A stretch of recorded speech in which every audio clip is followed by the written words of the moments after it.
I'm here at the National Firearms Museum in beautiful Fairfax, Virginia, with Doug Wicklund, Senior Curator of NRA Museums. And Doug, excitement is in the air. Can you feel it? Can you taste it? The Steampunk exhibit has just opened up recently here at the NRA National Firearms Museum. So we want to grab you for a couple of Curator's Corners. And we had to start, of course, with the Steampunk exhibit, your Curator's Corner installment. Now, you got me confused here, Doug. I can't tell if that's a steampunk firearm or a regular one. What's going on? Well, it's a real gun, but what's neat is that it's steampunk also, because when you look at the delicate arabesque of that trigger guard, the incredible deep sculpted engraving on this gun, it's steampunk even though it is a real gun. This is a French gun. It's a Pindot and Cartier gun that was made around the time of the American Civil War. And the same company actually sold about 700 similar guns, a lot plainer of course, to the Union. Now what's neat is that the price tag for those plainer guns went all the way from 20 bucks to $26.33, which was the most the Union paid for any handgun. Now, why did the Union pay so much? Well, the guy that was the broker was a close friend of Abraham Lincoln. So sometimes who you know makes all the difference in guns as well as steampunk. So tell us a little bit about this firearm. Some of it looks like a sort of a design I recognize, but there's some unique features to this. What it is a double action gun. It's an 11mm gun. What's unique is that it has such flowing lines. It's artwork. It's a sensuous gun.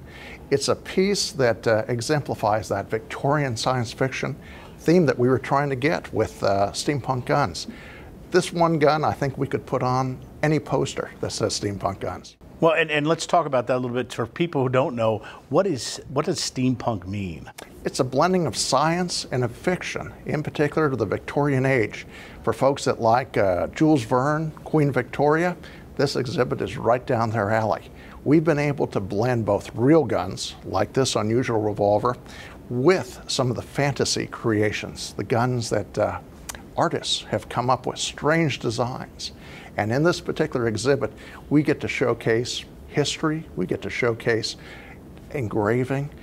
It's an exhibit that shows a little bit of everything. That's one of the reasons why Steampunk Guns at the National Firearms Museum is our newest and hottest exhibit for 2015. It's so cool. And what you guys have done so well was taking some of these steampunk guns and showing the influence, some which were directly influenced by a particular firearm. This being more in general, I could see where a steampunk artist would see something like this and go and be inspired to take the ball and run and come up with something novel and unique. When I was a teenage boy reading 20,000 Leagues Under the Sea, this is the kind of gun I thought Captain Nemo would be carrying. Definitely an unusual gun.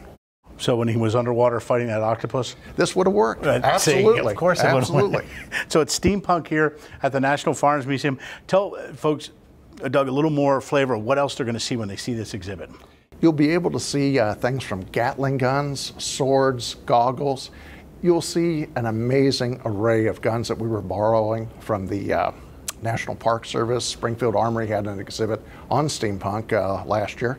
But we wanted to go a little bit further. We took some road trips. We went to North Carolina, Massachusetts. We got incredible guns, and they're all in that steampunk exhibit. Awesome. When they come through to see it, they'll be amazed. It's something that has a little bit of everything. If you want to come see a great exhibit, come to the National Firearms Museum. Wow, I can't say it better myself. Doug Wicklund, thank you so much for what you do every day, for doing today on Curator's Corner, what all your colleagues do here. And thanks for being on NRA News on Curator's Corner. Thank you.